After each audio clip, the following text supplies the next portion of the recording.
ሂድ ኳላ ዘይት አቀብለኝ። አረ በእናትህ ዮናስ ተቸኩላለሁ አልኩህ እንዴ። ዛሬ የትም አትሄድም አብረኝ ነው የምትውለው። አረ ዮናስ ዛሬ አልችልም ማዘሯ ጋር ሄዳለሁ። ደግሞ ማታ ስላልተኛው ገብቼ መተኛት አለብኝ። የቤትህን ቁልፍ ስጠኝ። እናቴ ጋር ስላልክ ነው እሺ የተፋታው። ደሞ እንካ አንጥፈው ጣሽ። እናት ቆያለህ እንዴ? እንንጃ ዛሬ የምመጣ አይመስለኝም። ይሜ በቃ ወንድሜ ነገ እንገናኛለን። ጓደኛዬ ዛሬ ጉድ አደረገኝ ባክሽ። እንዴት? እናቴ ጋር ሊሄድ ነው መኪና ካልሰጠኝ ብሎ አልቅሶ ወሰደ። እንዴት ትሰጧለህ? እኔ ምን አውቄ፣ ይሄ ዋህነት ይጫወትብኛል። ደግሞ ሰሞኑን እኔ ጋር ነው አስጠግቸው እየኖረ ያለው። እንዴ እናቴ ቤት ነኝ አላለኝም እንዴ? ቆይ ባልሰራልህ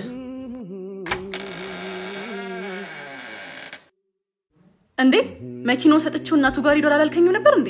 የኔ ፍቅር። አዎ ማዘር ቤት ስለሌለች ነው የተመለስኩት። እንኳንም ግን አስጠጋኸው። ሲያሳዝን።